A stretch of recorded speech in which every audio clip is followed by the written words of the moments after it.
Essa semana desde a semana passada, eu estou com o capítulo 5 do livro de Atos na minha cabeça e pensando como é que às vezes a gente luta contra o Espírito de Deus na nossa vida.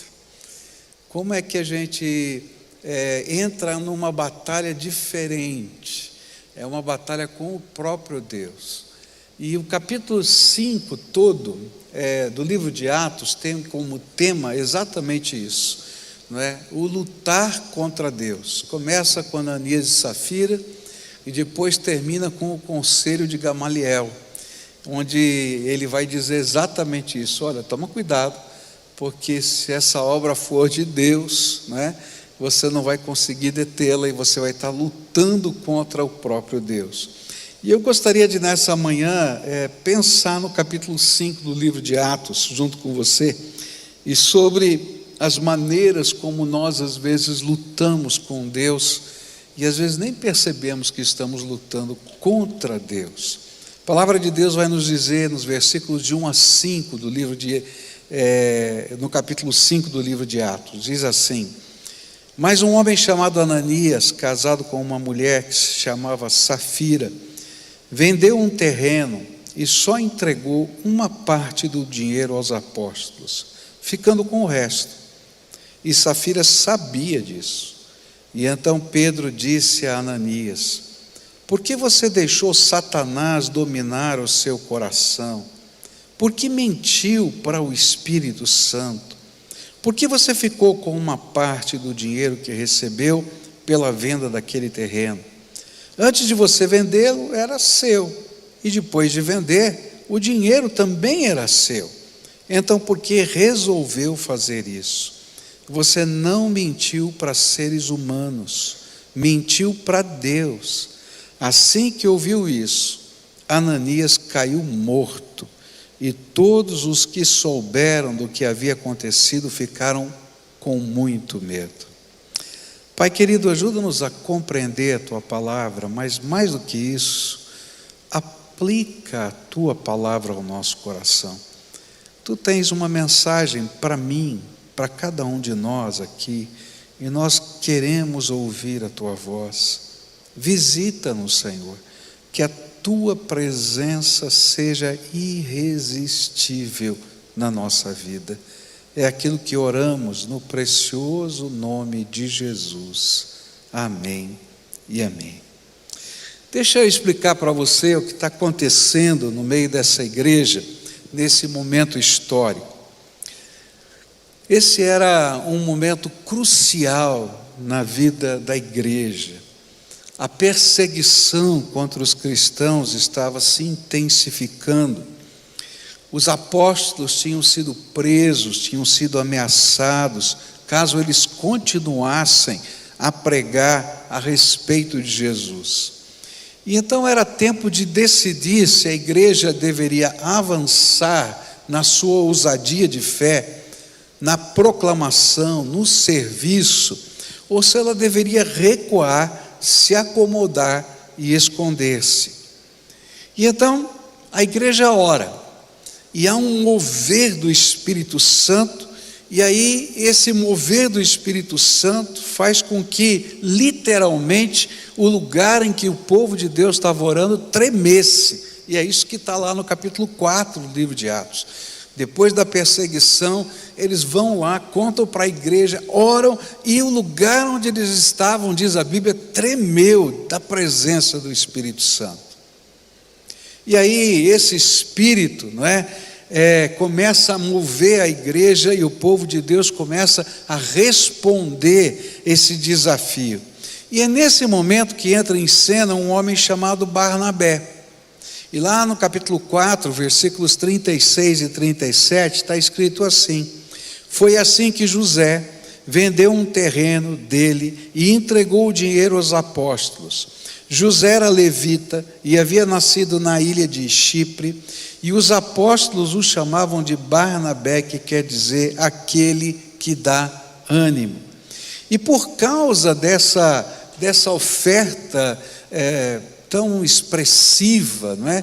Que toma conta ali da igreja, fica surpresa com isso, O mover de Deus agora faz com que toda a igreja entenda que não é tempo de recuar, nem de ceder às ameaças, nem às perseguições, e então as pressões econômicas que vinham junto com a perseguição fazia com que muitas pessoas não tivessem trabalho, não tivessem comida, e aquele dinheiro então daquele terreno veio para ajudar essas pessoas, e houve um mover de liberalidade no meio do povo de Deus, e começaram a entrar ofertas para sustentar aqueles que estavam passando necessidade, estavam passando fome, que eram fruto da perseguição, era uma resposta de Deus ao sofrimento daquele povo. E aí então, cheio do Espírito Santo, Barnabé faz isso, e por causa dele vem um desprendimento, um avivamento, não é? E ele era a centelha de fé que estava gerando esse avivamento no meio do povo de Deus. E de repente, no meio de tudo isso, aparece Ananias e Safira. E aí aquilo que vai acontecer com esses homens tem a ver muito mais com aquilo que poderia acontecer se Deus não revelasse o pecado de Ananias e Safira, que era frear o avivamento de Deus, do que propriamente com a grana que ele estava dando ou não dando. Às vezes a gente fica pensando assim, não, mas que negócio esquisito, afinal o cara deu uma oferta e ainda morreu, teve umas síncope cardíaca, sei lá o que aconteceu, só porque não deu tudo, né? Parece até uma coação para que dê tudo. Não, por trás tinham outras coisas espirituais que o texto vai revelar para a gente, que lá no coração de Ananias e Safira estava havendo um sentimento de rebeldia com Deus, uma luta contra Deus, e que essa luta contra Deus poderia pôr à perda todo o movimento espiritual que Deus estava fazendo na igreja. Isso fica claro através das palavras do apóstolo Paulo, e na verdade esse é o tema de todo o capítulo 5 do livro de Atos. Então, o que estava acontecendo? Como é que a gente pode entender esse texto? Então, o versículo 3 vai nos ajudar a entender. E diz assim: e então Pedro disse a Ananias: por que você deixou Satanás dominar o seu coração? Por que mentiu para o Espírito Santo? Por que você ficou com uma parte do dinheiro que recebeu pela venda daquele terreno?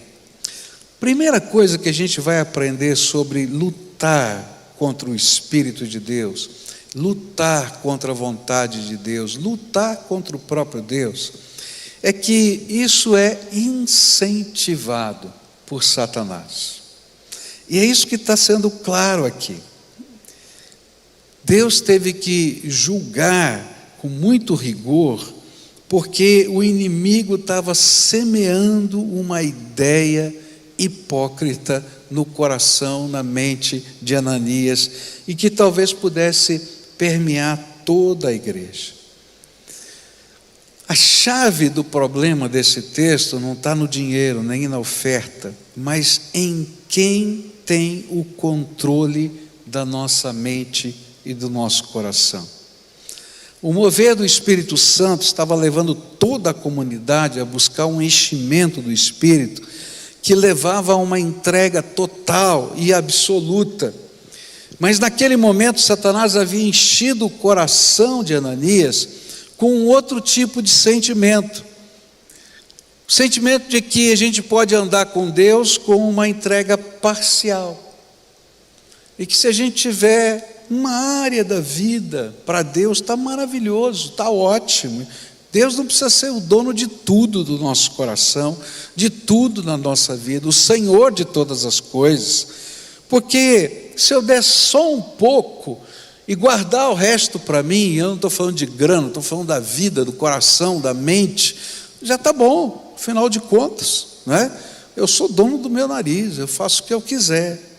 E de fato a Bíblia vai dizer exatamente isso: você é o dono do seu nariz, você pode fazer o que você quiser, mas não adianta mentir para você mesmo nem para o Espírito. Você tem que saber quem é o dono da sua mente, da sua vontade, se é o Senhor ou se você está se deixando induzir por Satanás. E é interessante que esse tipo de sentimento que Satanás continua a colocar na mente, no coração de muitas pessoas, é aquele sentimento que vai dizer mais ou menos assim: olha, você não precisa entregar toda a sua vida. Se você tiver aí um pedacinho da sua vida com espiritualidade, olha, isso já é maravilhoso. Tem muita gente que não tem nada. Mas o que nós nos esquecemos é que com Deus ou é tudo ou é nada. Ou Ele é Senhor de todas as coisas, ou Ele não é o Senhor da nossa vida. Ou Jesus é o dono do nosso coração, ou a gente nunca vai conhecer a verdade a respeito de Jesus. E o juízo de Deus vem quando paulatinamente, mas deliberadamente, nós vamos entregando o controle da nossa mente para o nosso inimigo, o inimigo de Deus. E a palavra usada aqui no grego é interessante.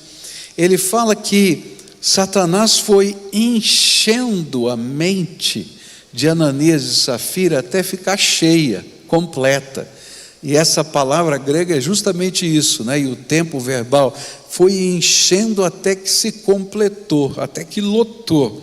E a ideia é mais ou menos essa: a gente vai namorando algumas ideias que Satanás vai lançando sobre a nossa mente, ele vai semeando essas ideias, até que elas se transformem em ações na nossa vida.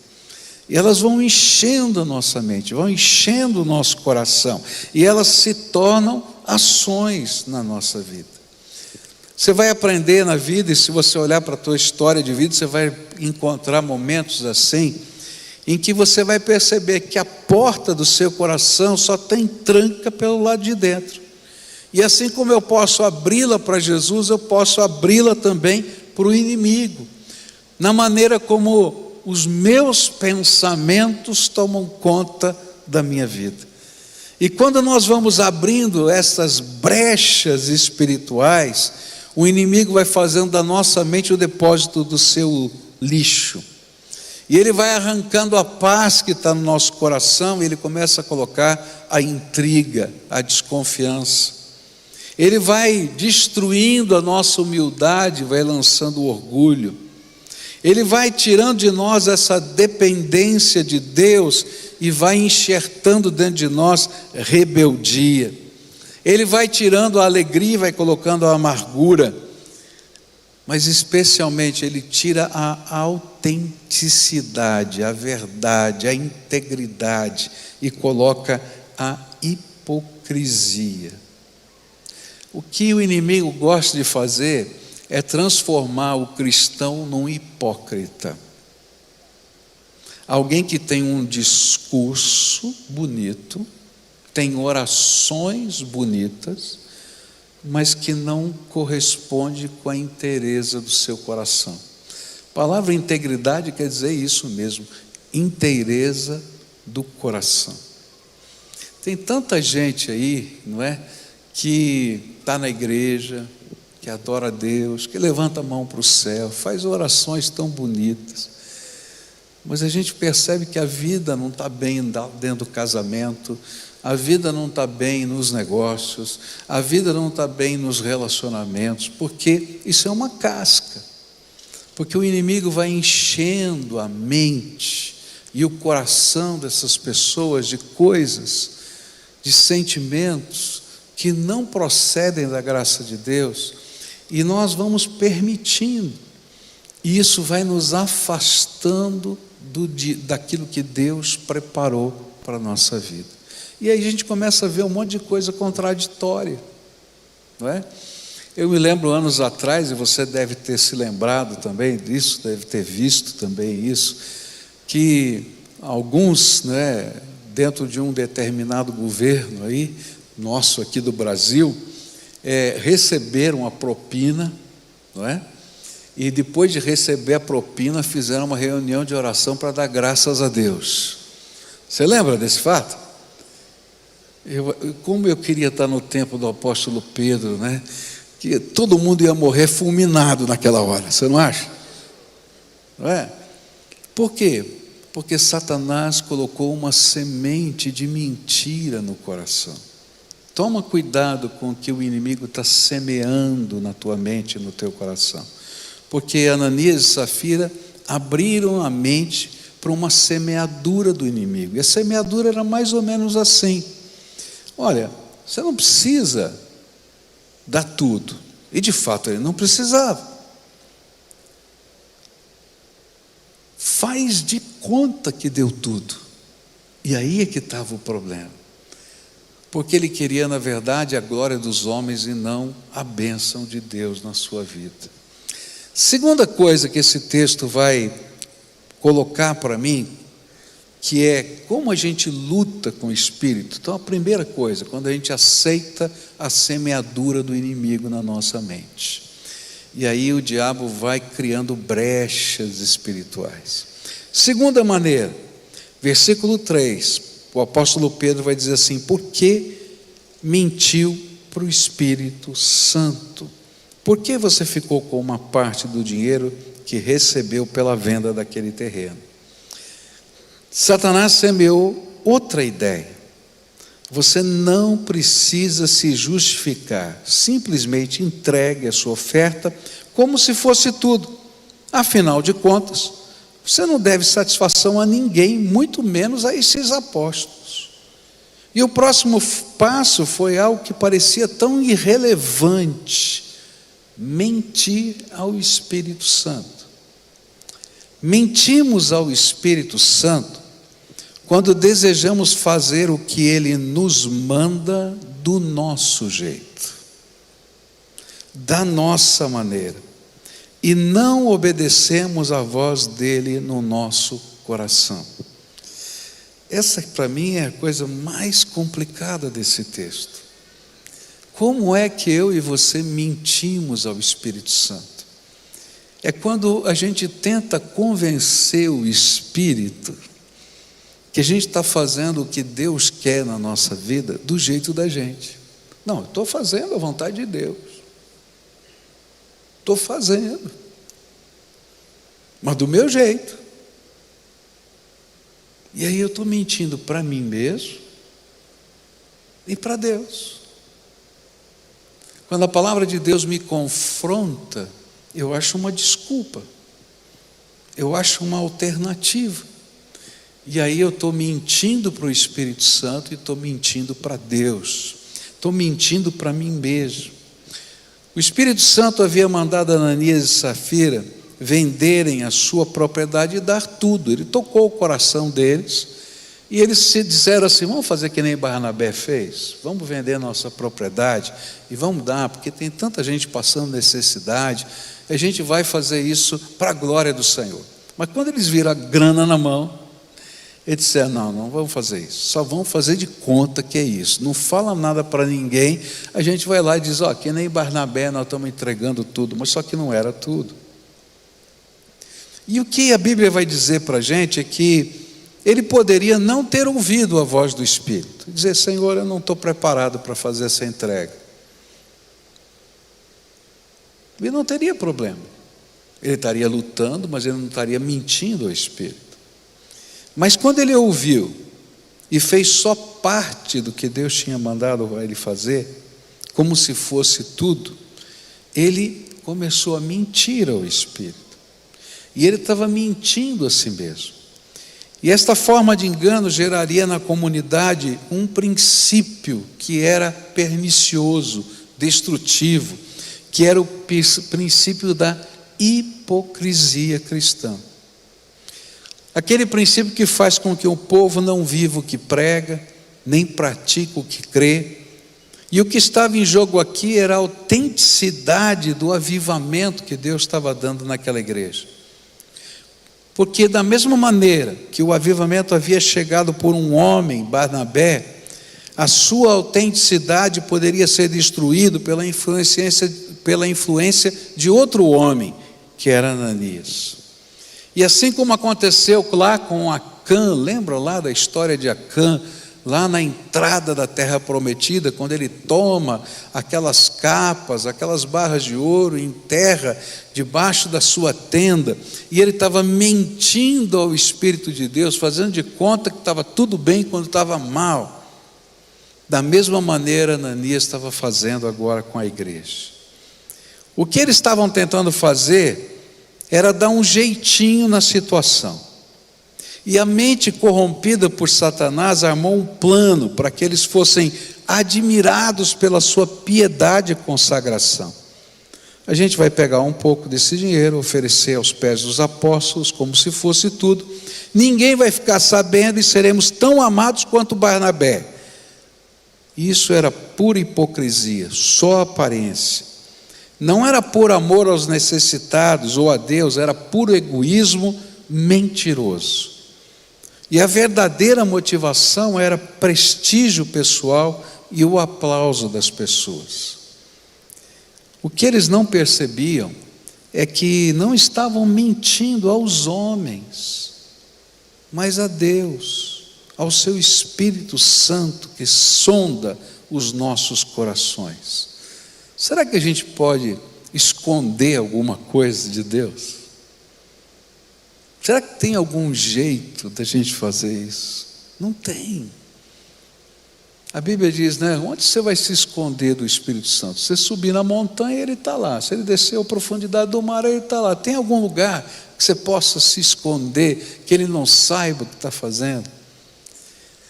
Eu costumo dizer que quando a gente começa, como crente, a fazer coisas que não são da vontade de Deus, que são pecados, são pecados ocultos, o Espírito Santo vai trabalhar na nossa vida. Ele vai começar batendo na porta do nosso coração, vai falar conosco, vai tentar de todas as maneiras quebrantar nossa alma para que a gente se arrependa dos nossos pecados. E se nós nos arrependemos, a Bíblia diz que Ele é capaz de encobrir uma multidão de pecados. Miríades e miríades de pecados são lavados no sangue de Jesus, e isso se torna um tratamento tão pessoal e íntimo na nossa vida. Mas quando a gente endurece o coração e a nossa mente começa a ficar corrompida, Deus tem que nos quebrar. E então Ele começa a mexer nas circunstâncias da nossa vida. Ele coloca pessoas para falarem conosco que nem sabem o que está acontecendo na nossa história, mas parece que são flechas certeiras na alma, chega direto. E se ainda assim eu não me converter, não mudar a minha vida, vai chegar uma hora que Deus vai publicar no jornal o meu pecado, porque a Bíblia diz que o julgamento começa pela casa de Deus. E você não vai conseguir segurar isso. Você pode mentir aos homens, mas você não pode mentir ao Espírito Santo. E porque Deus é justo, no tempo certo, Ele revela os pecados. Eu fico impressionado, por exemplo, com a história de Davi. Lembra da história de Davi? O maior segredo de Estado que existia é que ele tinha adulterado com Betseba.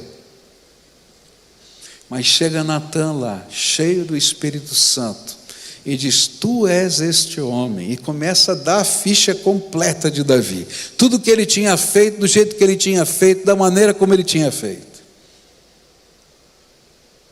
porque o julgamento começa pela casa do Senhor. E era isso que estava acontecendo ali. Não dá para a gente viver uma vida dupla. O Espírito de Deus vai confrontar-nos, e quanto mais a gente estiver lutando contra o Senhor, mais pesada será a marreta de Deus para nos quebrantar. Porque Deus não aceita um culto mentiroso, adoração só dos lábios, um falar que não corresponde à vida, o cantar de uma vida que não se deixa ser conduzida pelo Espírito, o servir que espera aplauso e reconhecimento humano, a oferta que não seja consagrada, a oração de quem não sabe se restaurar com um irmão. Não foi isso que Jesus falou? Olha, se você vem trazer aqui a sua oferta, a sua oração, deixa ali no altar, vai lá, se restaura com o teu irmão, com quem você tem um problema, e depois volta aqui. Por quê? Porque o Senhor está olhando para o nosso coração e para a nossa vida. E nós lutamos com contra o Espírito de Deus e mentimos para nós mesmos e para Deus quando queremos fazer algo do nosso jeito e que o Espírito de Deus não está aceitando nem nos conduzindo assim. É tão interessante isso porque há uma série de coisas na palavra de Deus que vão testar qual é a intenção do nosso coração. E uma delas tem a ver com as ofertas e com os dízimos. É interessante porque é um teste de Deus, porque Deus não precisa da prata e do ouro. Ele diz: eu não preciso de nada disso. Se você lê o Velho Testamento, lê os profetas, lê o Novo Testamento, ele diz: eu não preciso de nada, eu sou o dono da prata e do ouro. Eu sei o que eu estou fazendo. Eu sou o Senhor absoluto. Eu tenho como agir. Mas Ele coloca alguns testes na nossa vida. E é complicado para muita gente, por exemplo, o teste do dízimo. Porque o dízimo é o seguinte: a 10ª de tudo quanto Deus te dá, você vem e coloca na tesouraria do templo. E o dízimo você não controla. O dízimo você não diz onde vai, de que jeito faz. Simplesmente você entrega, porque não é teu, é do Senhor. E toda vez que eu quero controlar o meu dízimo, eu não estou entregando o dízimo, eu estou mentindo para mim mesmo e para o Espírito. A igreja, essa igreja, ela também entrega o dízimo dela. A 10ª daquilo que nós arrecadamos, nós damos para a nossa denominação. E tem muita gente que diz: pastor, o senhor vai dar fundo perdido, o dízimo dos dízimos. Vou, porque se a gente não aprender a fazer a mesma coisa que o Senhor ensina para cada um de nós vamos estar em pecado. A gente entrega por obediência e fé, e nós cremos que o Senhor vai fazer a obra dele, do jeito dele, segundo a vontade dele. Agora as ofertas não. As ofertas excedem o dízimo. E a gente então faz conforme Deus move o nosso coração e na quantidade que Deus coloca no nosso coração. E a gente então vai fazer isso com liberalidade. Então o que toca o meu coração é dar oferta lá para o iglu, ou vou dar lá para as crianças, eu vou fazer conforme o meu coração. E isso também é um sinal. Aquilo não me pertence, isso que Deus me deu, eu estou fazendo segundo aquilo que o Espírito de Deus colocou no meu coração. Esses não são os únicos testes que Deus faz. Deus faz testes, por exemplo, com a sua integridade. O que é que você pega da sua empresa, o que é que você não pega da sua empresa. O tempo que você gasta no seu trabalho, o tempo que você não gasta trabalhando.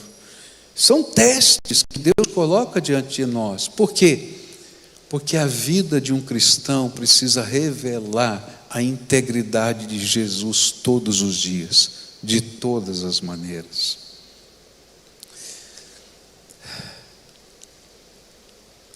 Aí aparece Safira.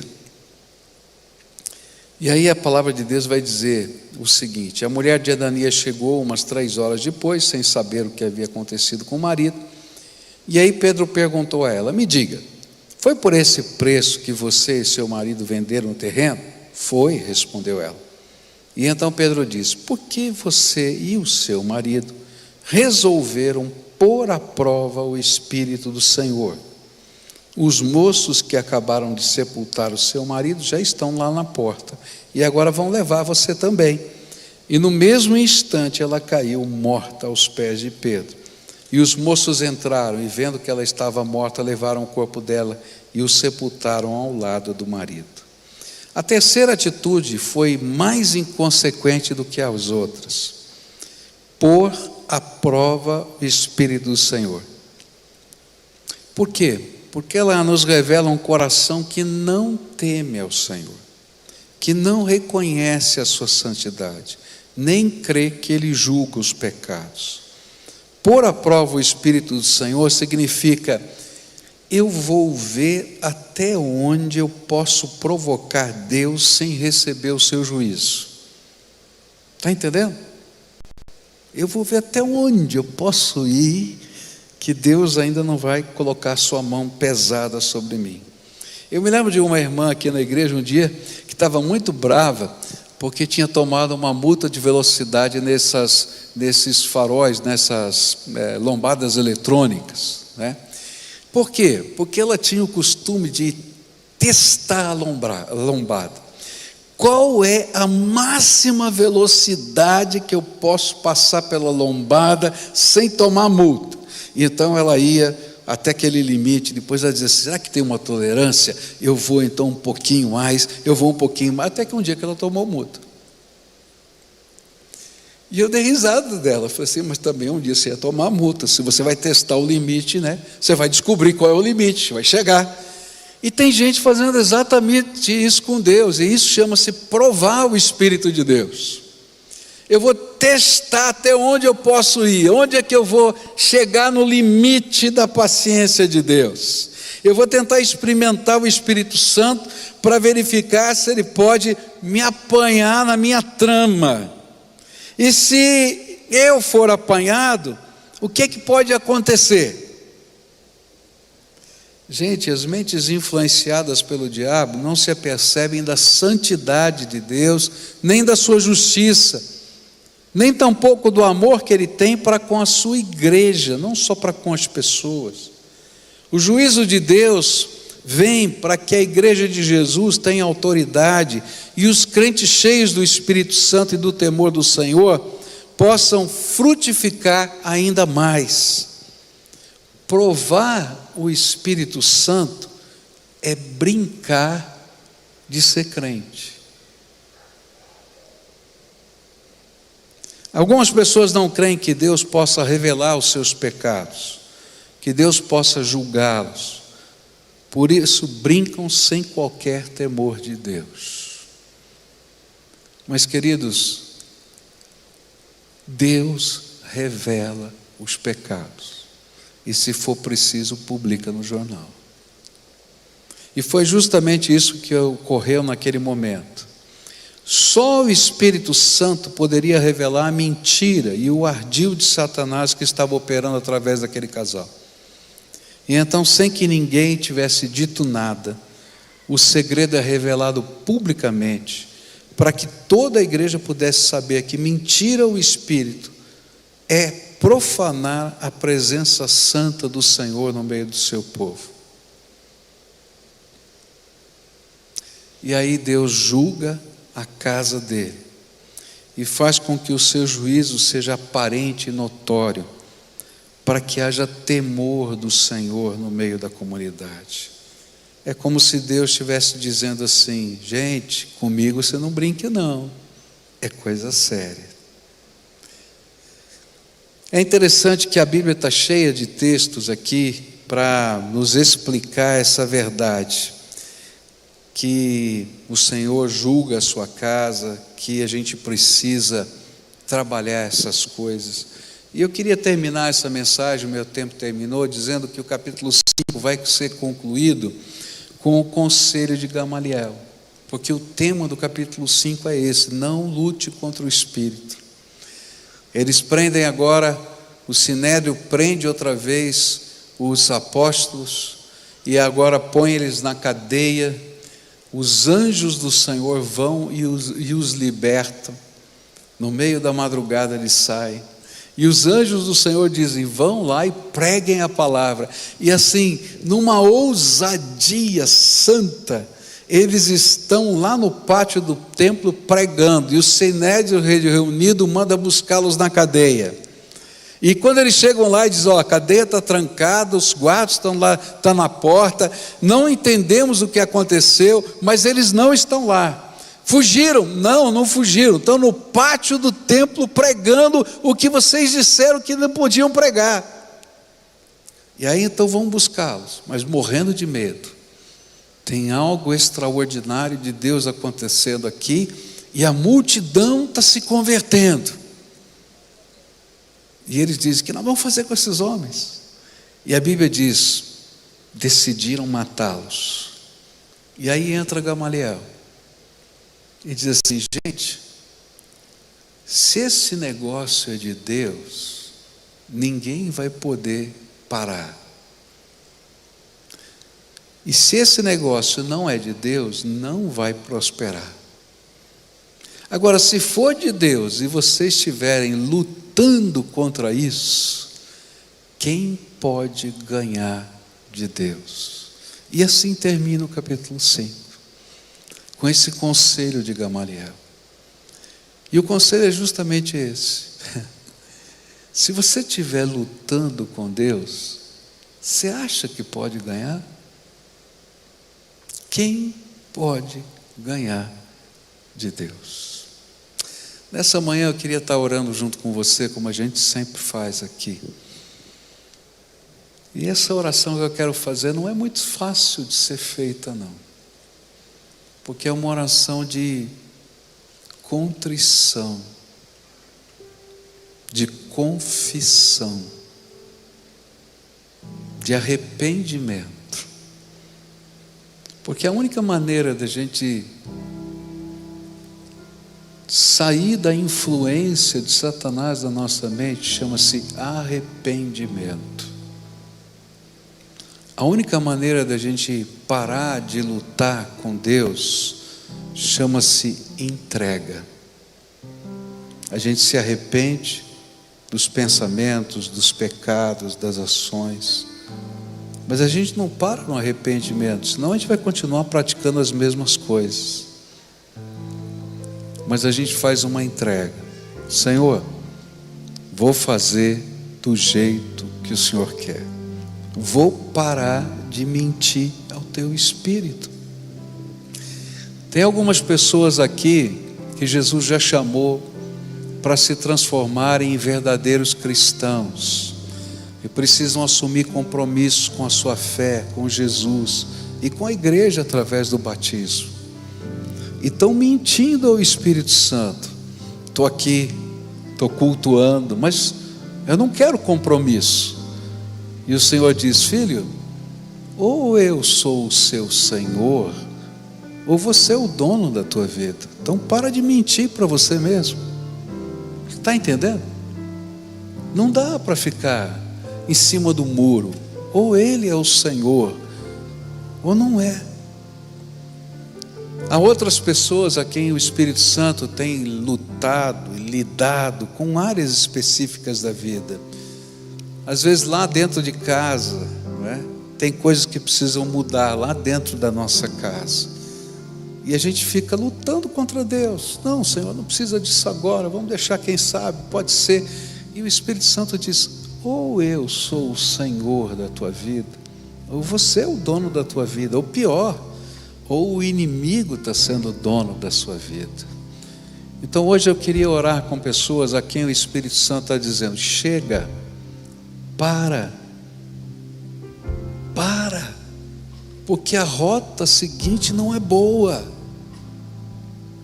tem consequências funestas, difíceis.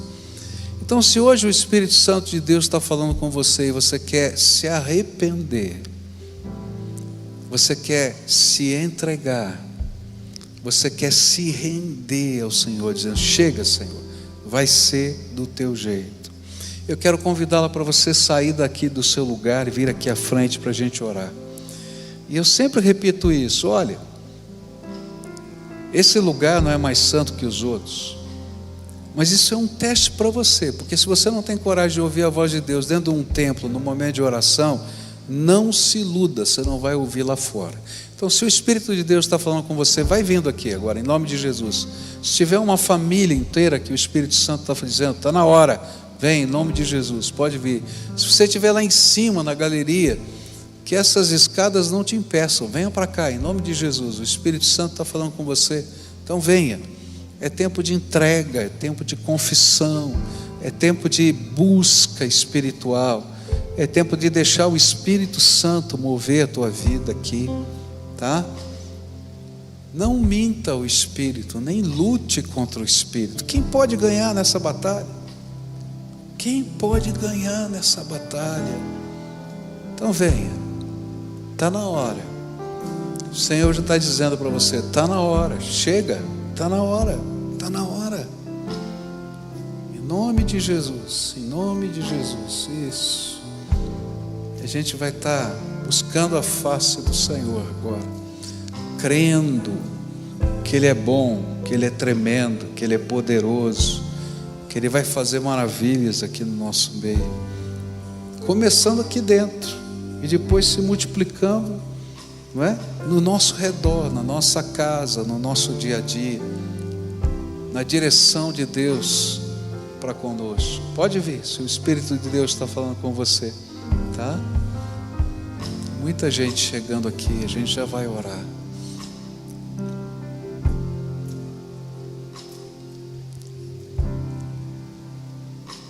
Pode vir. Isso. Nós vamos começar a orar juntos agora, tá? Em que área da tua vida o Espírito Santo falou bem claramente com você, tá? Tem algumas coisas que eu não sei, não tenho como saber, só você sabe. Então nessas áreas você vai responder a voz do Espírito. Antes de eu orar por você, dizer: Senhor, eu vim aqui hoje porque o Senhor falou isso para mim, eu entendi o que o Senhor falou, e eu estou fazendo as seguintes entregas na tua mão. Eu estava tentando fazer desse jeito, mas hoje eu estou me rendendo, vai ser do teu jeito. E eu estou assumindo o seguinte compromisso contigo. E fala o compromisso que você está fazendo. Usa as tuas palavras, do teu jeito, mas fala com o Senhor agora, tá? Faz a tua oração. Agora quero orar por você, tá? Querido Senhor, durante essas 2 semanas o Senhor me incomodou profundamente com essa palavra, e Tu sabes, Senhor, por quê. E nesta hora, Senhor, que ela foi proferida, esses irmãos, essas pessoas estão aqui para dizer: ouvi a Tua voz, entendi a Tua mensagem. E cada um aqui está fazendo uma entrega, um compromisso diferente na Tua presença, mas tem um elo comum, um cerne. Não é mais do meu jeito, é do Teu jeito. Eu estou me rendendo, eu estou me entregando, eu estou me colocando nas Tuas mãos. Eu quero aprender a viver debaixo do comando, do senhorio de Jesus Cristo na minha vida. Alguns, Senhor, estão assumindo compromissos com o Senhor. Quem sabe, Senhor, alguns vão começar a jornada do discipulado, vão começar a se preparar para o batismo, outros vão voltar para a igreja, outros, Senhor, simplesmente vão acertar áreas que o Teu Espírito está revelando. Eu não sei, mas eu quero te pedir uma coisa agora: abre as janelas do céu, Senhor, e começa a derramar o poder do Teu Espírito sobre os Teus filhos, e que eles sejam visitados agora poderosamente.